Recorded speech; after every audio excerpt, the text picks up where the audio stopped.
fantasy, all things House of the Dragon, and the book Fire and Blood by George R. R. Martin, which the TV series is based on.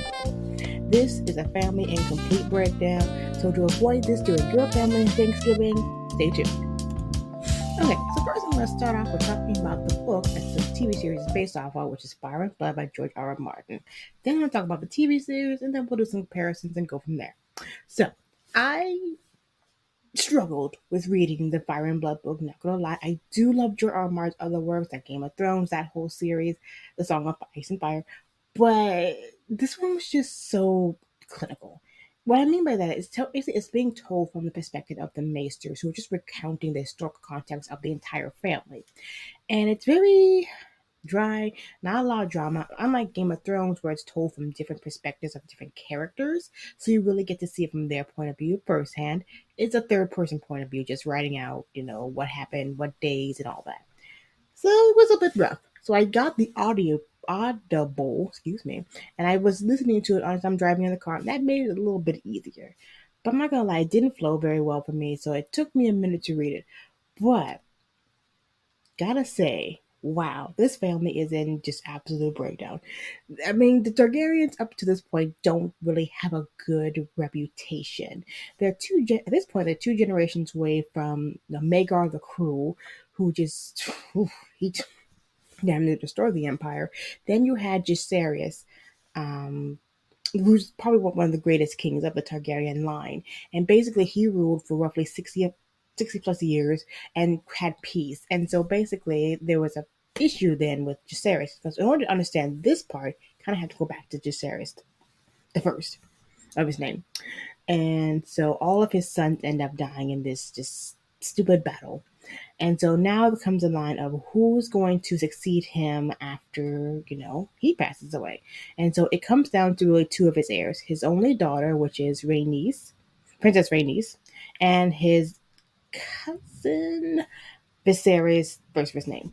And of course, they had the whole Grand Council decide, of course, they picked the man over the woman. That comes up a lot in this series, so side-eyeing that. But there you go. So we're going into this now with Viserys, who honestly probably didn't even want to be king based upon what the accounts of the Maesters were saying, but he was kind of forced into this role. So now he and his wife, sister wife, House of the Dragons, y'all, that's how they got down. They're trying hard to have, more children, to have a son, because the section always goes through the son. They only have one daughter, Rhaenyra, Princess Rhaenyra, who's basically a child at this point. So, King Viserys I had a generous and bold nature and was well loved by his lords and small folk alike. He was a young king when he came into power, and his grace was very open-handed. He would give people whatever they wanted. He was just a very peaceful person. Didn't like conflict. Was trying to essentially just continue on the reign of King Viserys I, and just wanted to have peace. He didn't like conflict. Didn't like drama. He just wanted to keep the good Targaryen name, because Maegor the Cruel really destroyed the Targaryen name, so he didn't want to be that. But of course, in a family like this, that's going to be kind of hard, especially when you have a little brother like Daemon Targaryen. Now, Daemon Targaryen is like the epitome of the morally gray character. Now, if you haven't seen that episode, pause right here, go listen to the episode on morally gray characters, come back, we'll get a discussion. So Daemon Targaryen is his younger brother, and by all accounts, very ambitious, moody as almighty goodness, hot-tempered, and just basically the antithesis to Viserys. And they tried everything to figure out where can we put this person where he doesn't cause enough drama. They tried giving him, Master of Coin. That didn't work out. They tried giving him another role, and it just didn't work out. They finally gave him the commander of the City Watch, and he did very well with that. A little too well. I mean, he was going out in the middle of the streets.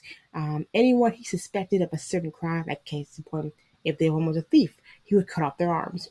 No trial, no prosecution. Just go out there. If the person was a thief, okay, cut your arm off.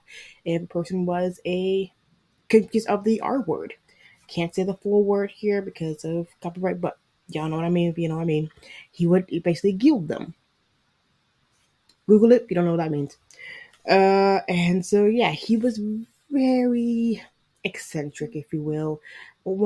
he's basically what small folk would say, he was a true the blood of the dragon runs thick for him. Let's just put it at that.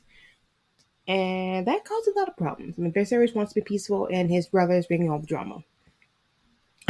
He's bringing trouble essentially. So he had to kind of send him away, married him off to this woman of the Vale who he absolutely despised, and potentially might have killed. That part they leave out, and they do say that the lady falls from her horse and is crushed by a rock. But we can kind of read through the lines there and realize Daemon probably killed her. As at that point, Viserys didn't have a living son, so unofficially, Daemon Targaryen was considered to be the heir to the throne. And so Daemon basically self-proclaimed himself to be, the Prince of Dragonstone, which is the seat where typically the heir would sit before, have going to King's Landing in order to become the ruler of Westeros. And he was known by his friends as the Prince of the City, Small Folk, the Lord of Flea Bottom. Now, the king did not want his brother to succeed him because he knows his temper and he knows that he would probably be another Maegor the Cruel. But he loved his brother, they're family. Blood is thicker than all. And he would always forgive his many, many, many offenses. Except for one. And that being his daughter, Viserys' daughter, Princess Rhaenyra. Now, Princess Rhaenyra absolutely loved her uncle Daemon. More on that in a minute. But yes, so whenever he would go away on his main adventures, he would come back, bring her gifts, always dote over her, treated her like a real princess. Whereas her father kind of ignored her through these years. He was just focused on having a son. So he kind of picked up the slack there and kind of groomed her. How's the dragon? I mean, they did do that. Sister to sister, cousin to cousin, uncle to niece. Which just makes my skin crawl, but okay. Now, it's also important to note that there are really two accounts that this historian is writing from. He's basically writing it from a third person point of view. He's basically going off of two people, one being a Sept, and the first one being from the stance of Septim Eustace. Now, this is the person who was basically a personal confidant to the royal court. He was a confidant not only of the King Viserys, but also of his queen, Alicent. So he was there with a bird's eye view of everything. But also we get a more rambunctious, more scandalous recounting of these events from the King's Fool mushroom. Now, it's important to note that sometimes mushrooms was known to embellish some stories, but the reason why they still continue to put his account in the story as well too is because sometimes Septim Eustace and the Mushroom the Fool, their accounts would line up, so that's why they would do that. So that's the background story. Let's dive into the real meat of it. Oh, I almost forgot. It's actually a third account too of Grand Maester Rhaenyra. So sometimes all three of these accounts do align, sometimes they don't align. So it really is up to the reader to decide which story you really want to believe, depending on what team you're signing on to as well.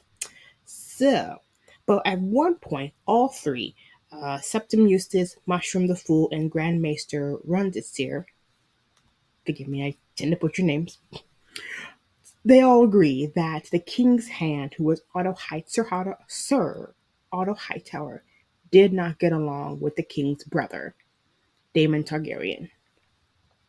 It was Sir Otto Hightower actually who convinced Viserys to remove Prince Daemon as Maester of Corn, then as Master of Law, and actions the hand soon came to regret as commander of the City Watch. As I stated before, he was going around killing people. He assumed were murderers, guilting people who did the R word. He was cutting off limbs from people who were considered thieves. So, I mean, he did clean up the place, but Lord. But I will say that as commander of the City Watch, he did put into certain protocols that even to the Game of Thrones realm, 170 odd years later, they still do. Case in point, he was the reason why the City Watch became known as the Gold Cloaks, because he was the one who gave them those gold cloaks to begin with. So he did some good stuff too. I mean, he tried. But it is also important to note this kind of harsh rivalry between the two, because in this book, it's actually important to note that Sir Otto Hightower wanted Princess Rhaenyra to supplant her uncle as heir, because that's how much he disliked him. He would rather a girl be on the throne than versus Prince Damon. So that was really out of spite. Um, yeah. Actually, word for word, what Sir Otto Hightower said was, "Better the realm's delight, Princess Rhaenyra, than the Lord of Fleabot, Prince Damon." So yeah, I mean, I mind you, this is a patriarchy. Men are the head of the household. Women are sold as property, not only as sex work, but also as marriage as well too. So that's the world that this Westeros is in. But just but here's the thing: because of the Great Council 101 that was followed with King Jacaerys, there we go. Brain bird. All right, we're back. A male claimant must prevail over a female. So, in the absence of a true-born son, the king's brother would come before the king's daughter, as Balon had come before Rhaenys in 92 AC. And what was King Viserys' point on this? Again, he didn't like division, he didn't like debate, he didn't like being put between two different people. He didn't want to choose between his daughter, who he loved very dearly, and his brother, who he also loved despite his many flaws. So he kind of like dragged his feet on this a little bit. There was no really proclaimed heir, and that's what made the council all snippy with each other. Like, we need a proclaimed heir. It's not good to have a monarch and no proclaimed heir on the throne. But then the king went to the council and said, "Hey, my queen, Queen Emma, is with child again." But that joy didn't last long, because when she went into labor, not only did she die, but the son died as well too, only surviving the queen for a day. So yeah. Which, I mean, mind you, the time setting that, mind you, it is a fantasy, obviously, but we're talking about medieval times. So there was a 50-50 chance that a woman would survive childbirth. So yeah, that is not uncommon. Among the poor folk, among the small folk, among the rich, 50-50 chance that a woman would survive childbirth. So everyone loved Queen Emma. She was loved and beloved by all. And so there was a great mourning throughout the kingdom, except for Prince Damon.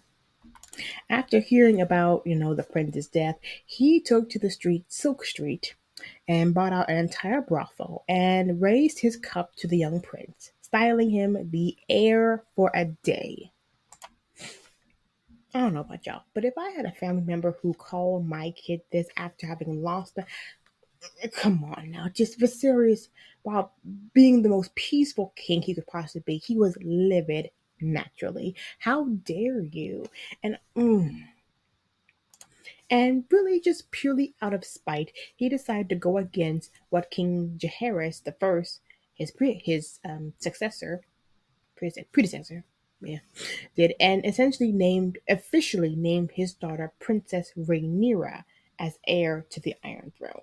And really, I mean, while she is more than qualified to be the heir, he mainly did this just to spite Damon, because you hurt me, I hurt you. Hurt people, hurt people. You've heard me say this on the channel all the time. Hurt people, hurt people. Prince Damon, of course, didn't take this too kindly, so he ended up quitting his position at the city watch, took one of his paramours, which is known as the White Worm, took her back with him to Dragonstone, and that's where they stayed for a while. But even though he had declared Princess Rhaenyra as his heir, the council still wanted him to at least try to think about remarrying and attempt to have a son. There were many options, one being the Lady Lena, who was the daughter of Lord Corlys, who is married to Princess Rhaenys. Now, mind you, there's been a rift, and Lord Corlys is of House Velaryon.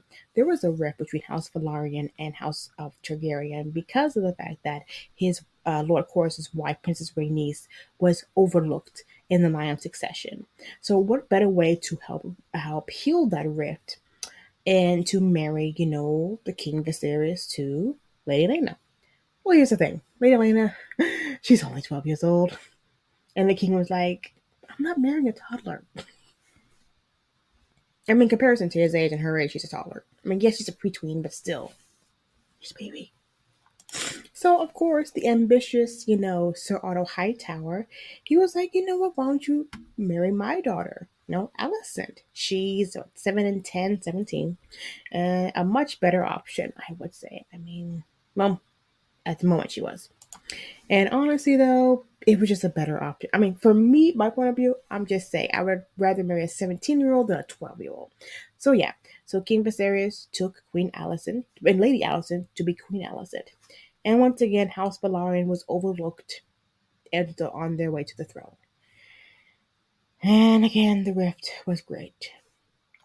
Now, at first, Queen Alicent and Princess Rhaenyra had a great relationship. She regarded her as a mother figure. They really got along very well. But as she got older, things changed. And especially when Queen Alicent gave him a son, Prince Aemon, that's when the relationship really started to tense up. Okay, actually, correction. So her firstborn son was Aegon after the Conqueror Aegon the First. Their second child was Helena, a princess, and then her third child was Aemon. Now, even though Aemon was third in line, he was literally when he came out, he was twice the size of his brother. So he looked older than his eldest, looked older than his elder brother. So, during this, around the time that she was giving birth to children, Rhaenyra was still considered the heir. So, whenever they would hold court or have council, she would be sitting in the heir spot. But most of the lords' maids were like, don't you have a son now? Shouldn't he succeed her? And so that's where the strife was there. Because while King Viserys, loved his daughter, wanted her to be the heir, there was still that kind of, mind you, it's still a patriarchy. Men come before women in this world. Hmm.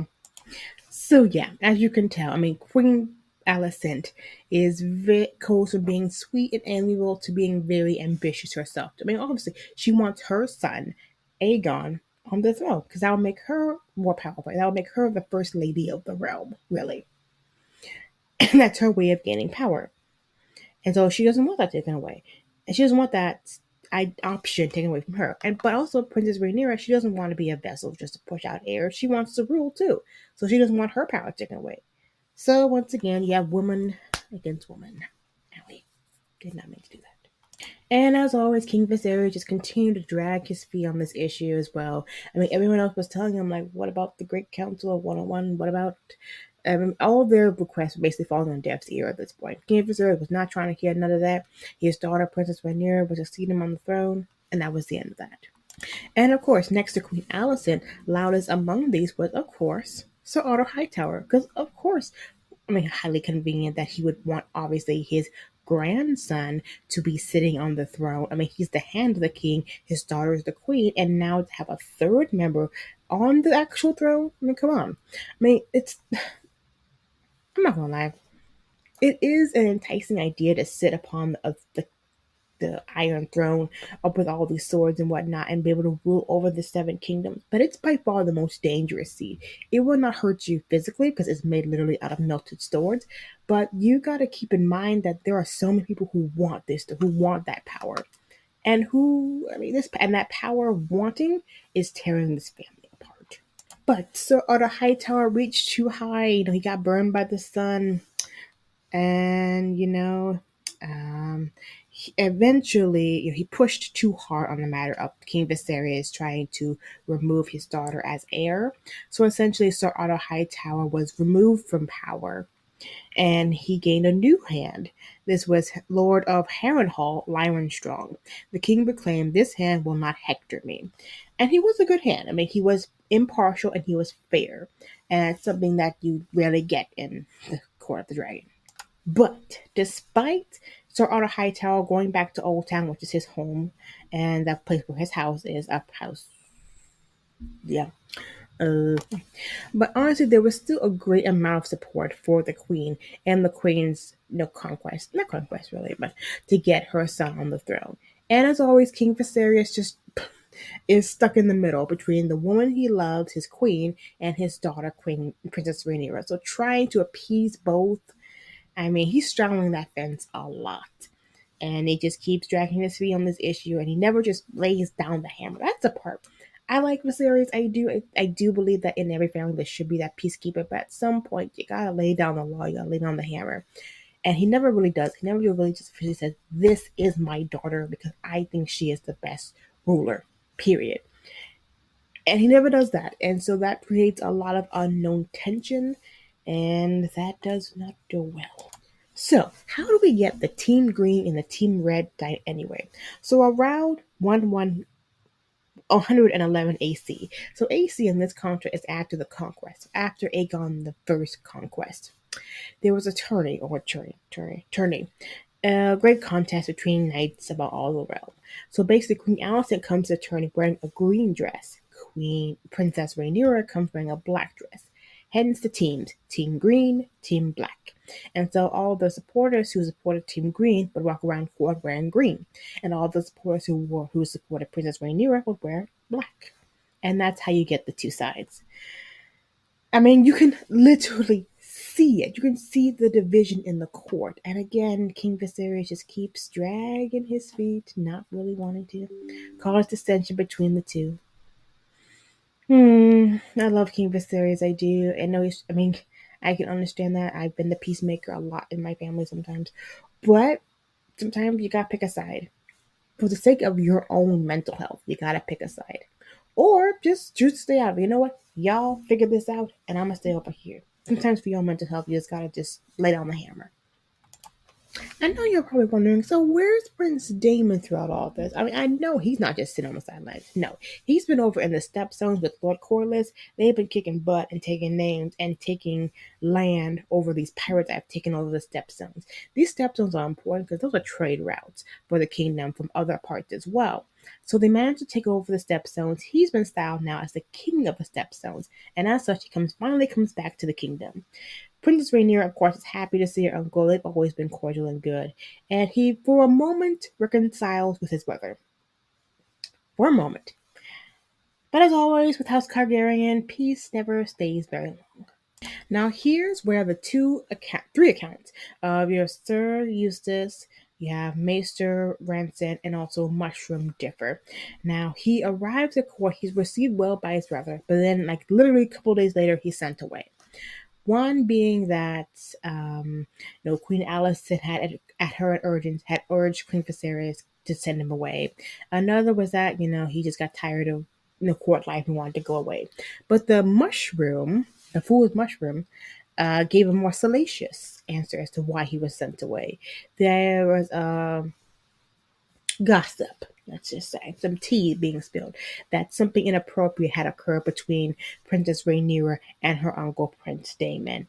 Whether or not this is true, we don't know for a fact. This is House of the Dragon, so you can only just use your imagination. And so to try and keep her good image, they sent Daemon away back to his wife. At this point, his wife is still alive, the first one. And so Princess Rhaenyra was then quickly married off to Lord Corlys' eldest son, Sir Laenor, a knight.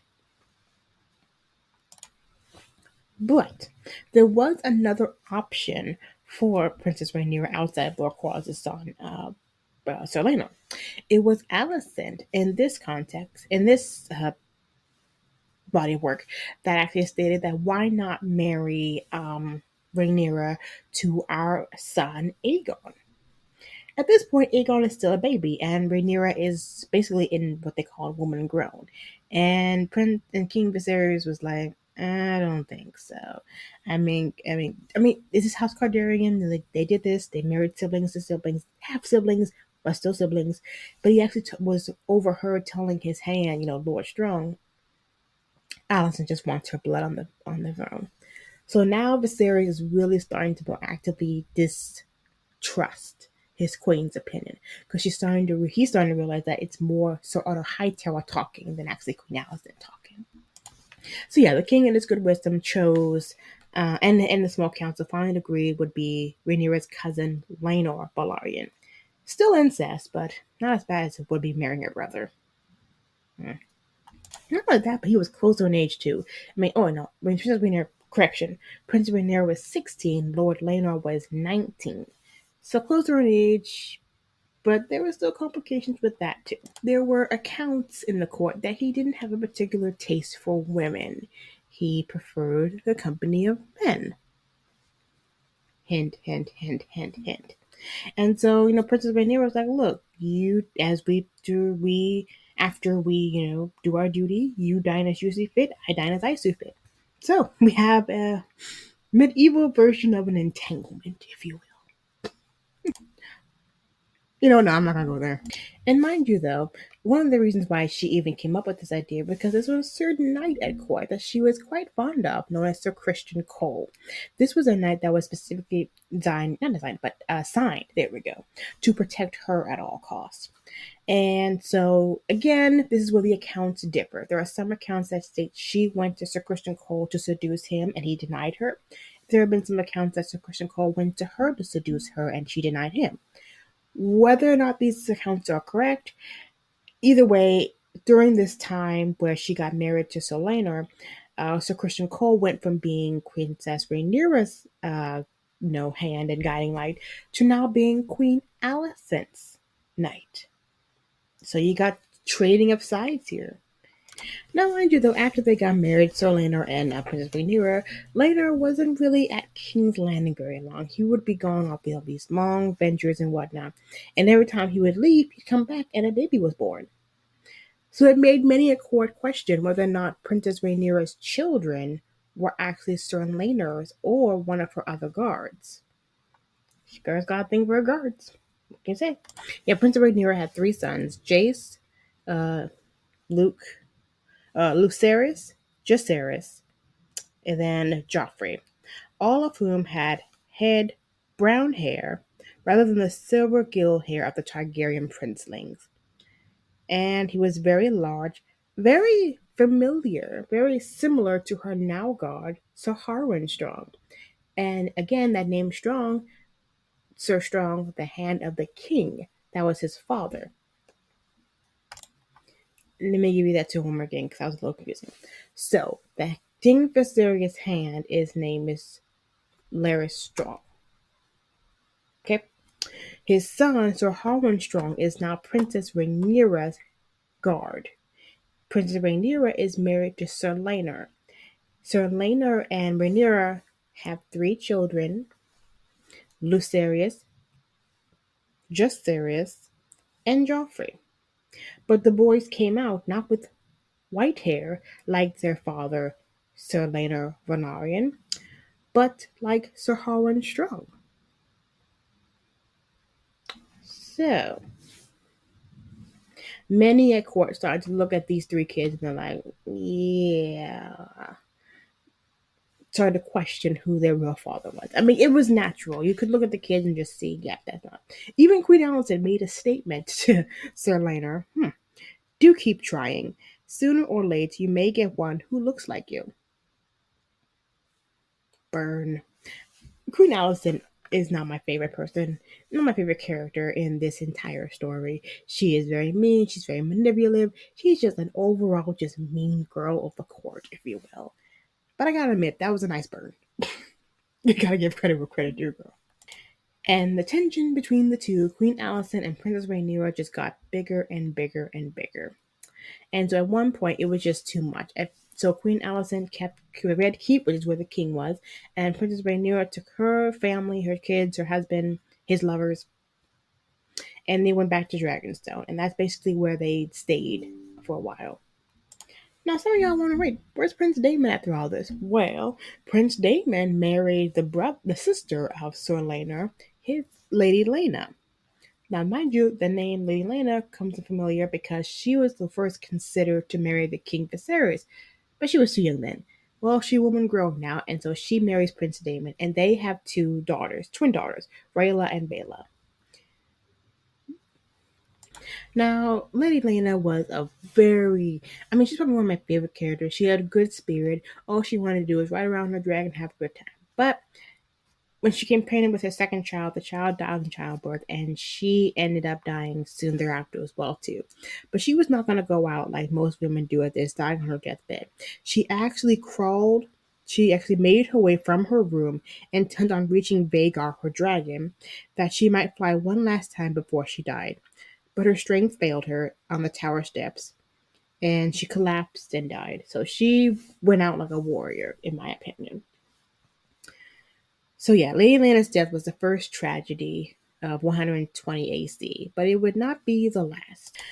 I mean, funerals are always hard on families. You're grieving over someone you had loved, you had a very close bond with, and also a lot of underhanded jealousy, underhanded, conflicts come out during this fight. You get to see the family ugly side as well too, and you get to see all the tensions that have been going up. It starts boiling, and honestly, at this point, there's so much tension in this family. It's a bubbling, bubbling, bubbling to the surface. And mind you, so Lord Corliss and Princess Rhaenys.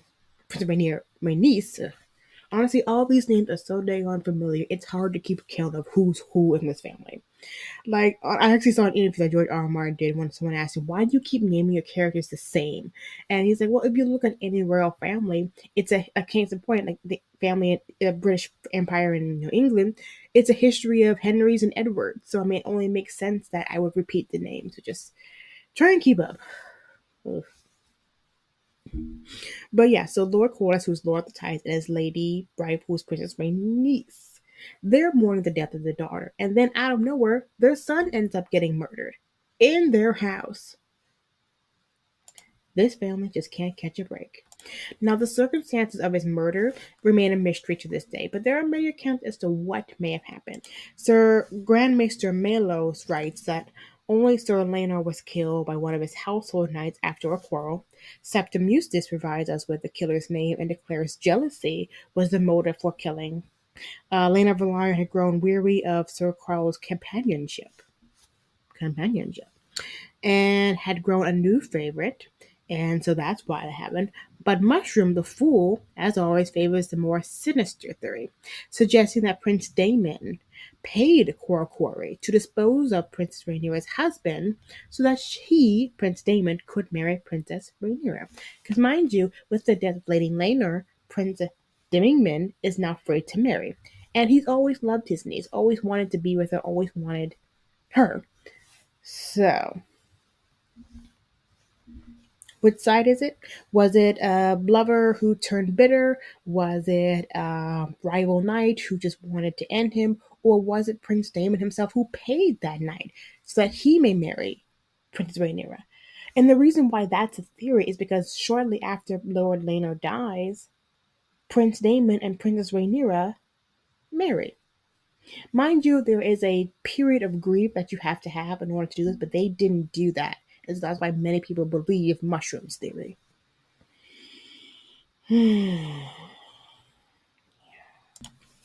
So yeah, as you can hear, there's a lot of underhand bubbling, just bubbling, bubbling, bubbling. And it gets worse, and it gets worse, and it gets worse. So now, we're gonna fast forward this part to where King Viserys dies. He dies in his bed alone, and then his servant comes in, who typically does, to see him, sees that he has passed away. So he goes running off to tell Queen Alicent. Queen Alicent has the servant locked away in a cupboard, or not cupboard, but just locked away so that he can't tell anybody. And so then they call together the Green Council, what they call it, and decide what the succession would be. And so they're like, isn't Princess Rhaenyra next in line? No, it's like a son comes before a daughter, period. And so at the end of the council, they decide, you know what, Prince Aegon will be next in line, and that's the end of that. And so even Prince Aegon himself was like, isn't my sister supposed to take this throne? And the Prince and Queen Alicent was like, listen, your sister will rely that type of loyalty with your death. So basically, yeah, they crown Prince Aegon without telling Princess Rhaenyra in the Dragon Pit. He is now king of the Seven Kingdoms, and by the time that this gets to Rhaenyra, you can imagine she's a little pissed off. Upon hearing that her brother has basically usurped her on the throne, Queen Rhaenyra, Princess Rhaenyra, well, no, Queen Rhaenyra, as she is, technically, goes into labor and she miscarries the baby. And it was a girl. It was a little girl.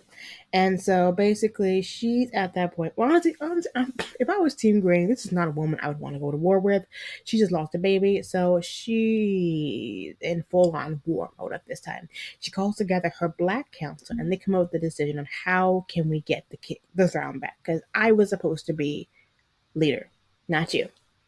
And her counsel was left a lot to be desired. Rhaenyra herself seated beside her uncle husband, Prince Daemon, her trusted counselor, Maester Greylis, and her three sons, Jace, who was 14 at the time, Luke, who was 13, and Joffrey, who was 11. Two king gods stood with him, Sir Eric Garwell and Sir Ark and Sir Lord. That gets very confusing. So Eric and Sir Ark. Come on, Spotty. Y'all can come up with more creative names than this.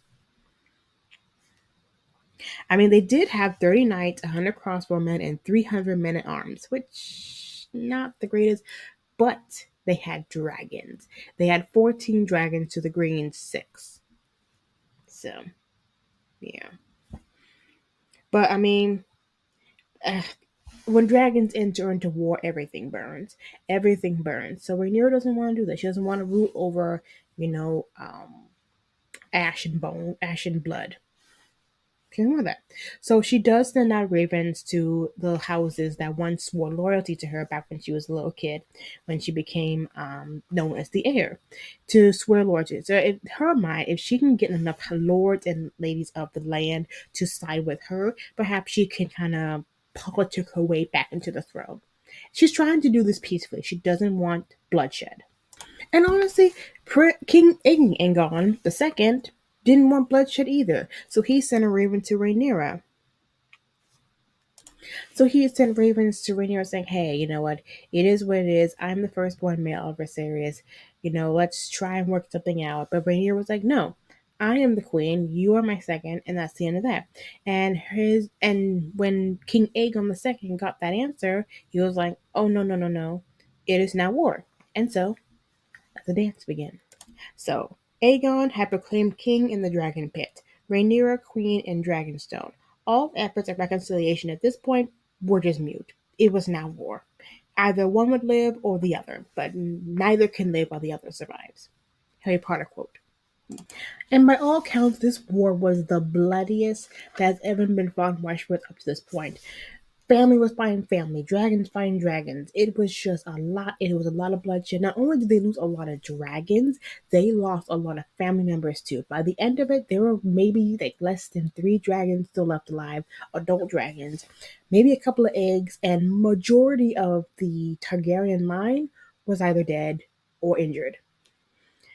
And so, in the end, you have to really, ask yourself, was it really all worth it?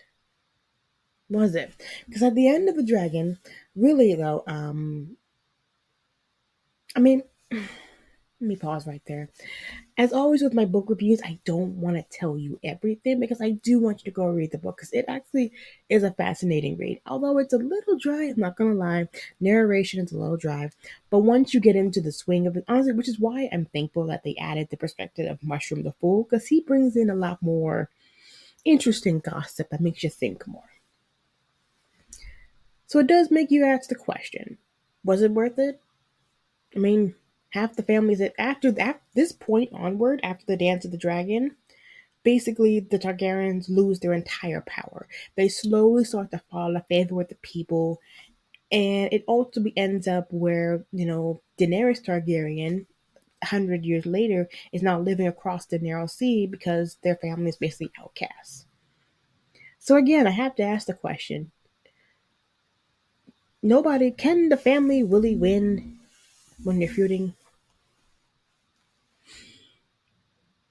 Mm.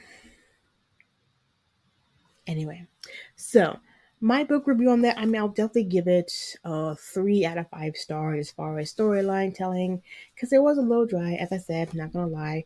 But I do love this world that George R. R. built. So if you're a lover of the world that he built, a lover of the Game of Thrones books, you're gonna love this one too, because it really gives you more context on how the people felt about the Targaryen family and why this powerful family fall out of favor with the people, not only with their other, noble people, but also with the small folk, how they fell out of favor with them so quickly. So again, it was a great read. I loved it. And so we're gonna take a quick little break here, and then we'll come back and we'll talk about the TV series House of the Dragon, which is based off of this section, The Dying of the Dragon or The Dance of the Dragon. Stay tuned. All right, it is the most wonderful time of the year. It is the holiday season. We're coming into Thanksgiving. Next month is Christmas, and whatever holiday you celebrate. So it is a time for get together with family and friends.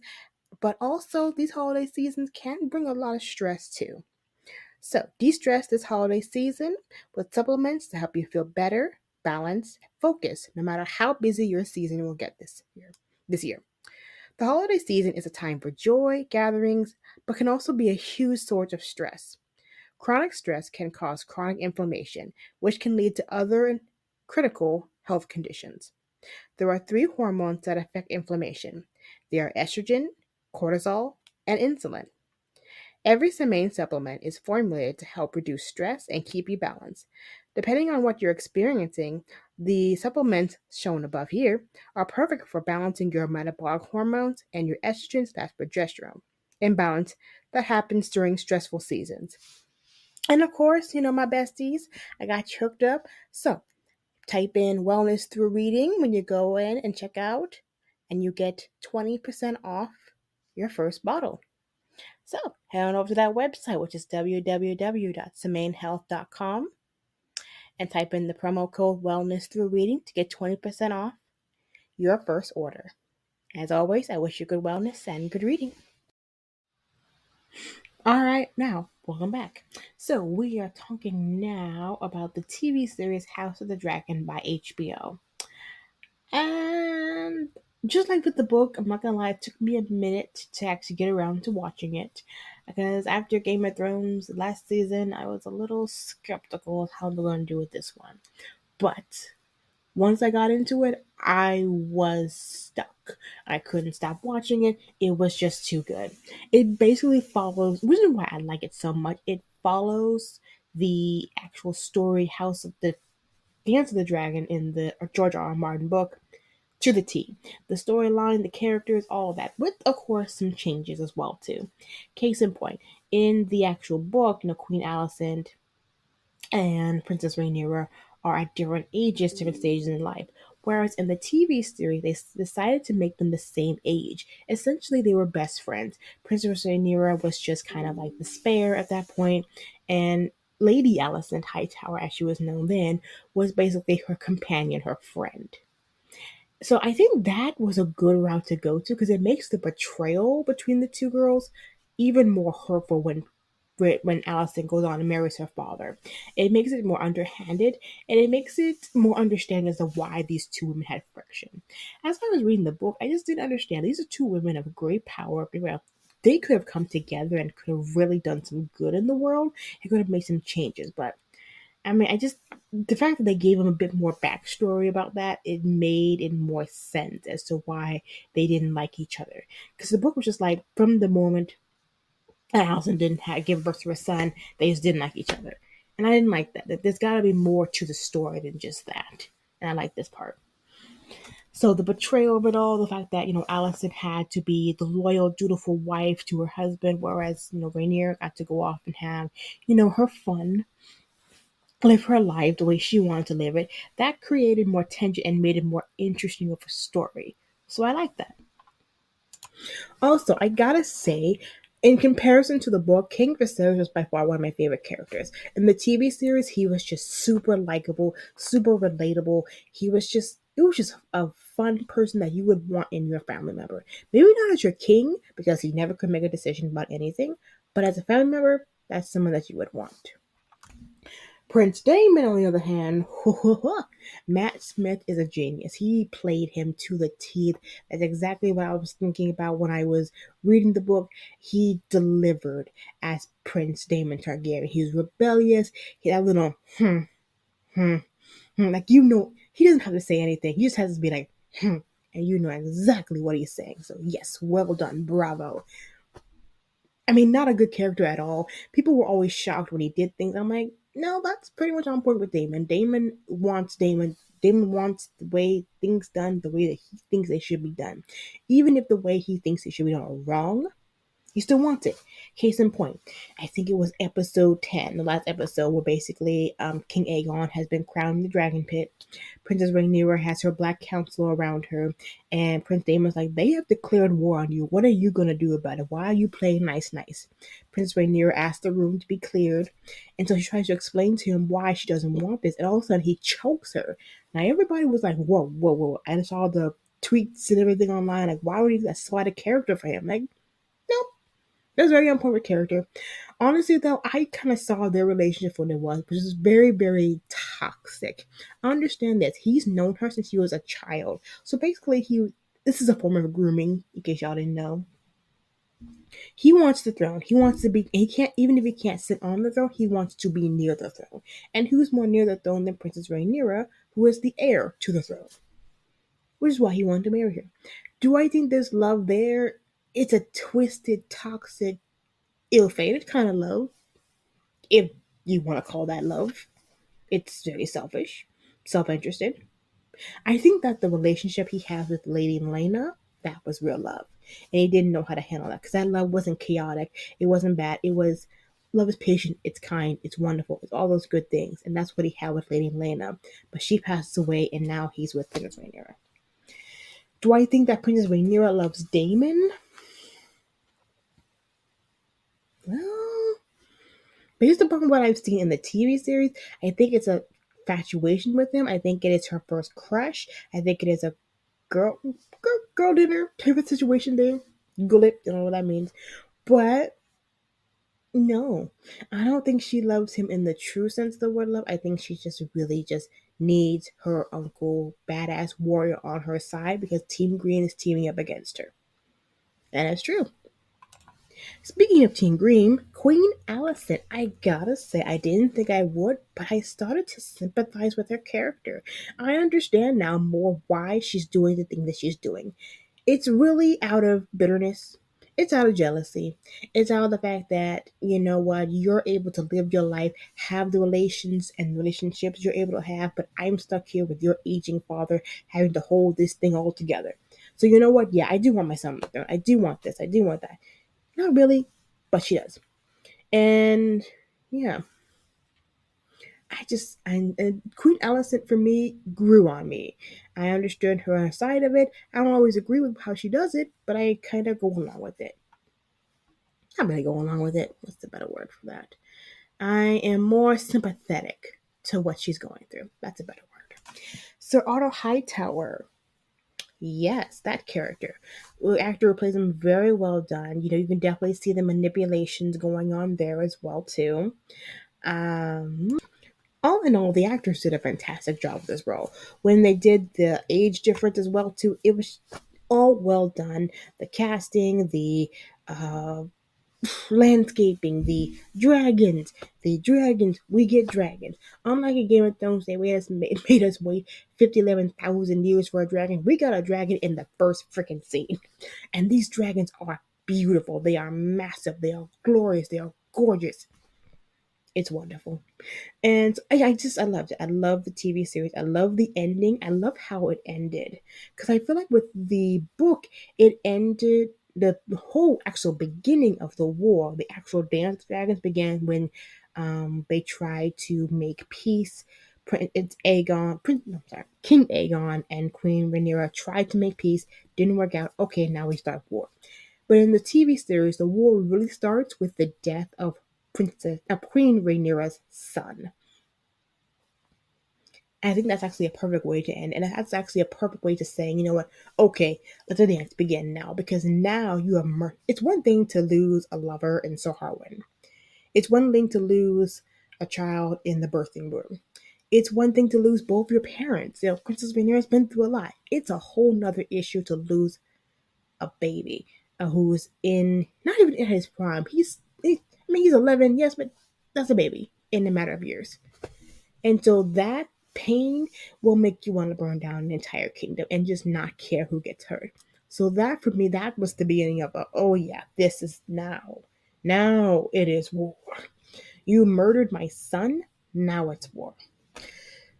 So yeah, I mean, in all, comparison the two, the book versus the activities, I actually preferred the TV series. It gave me more background on the characters.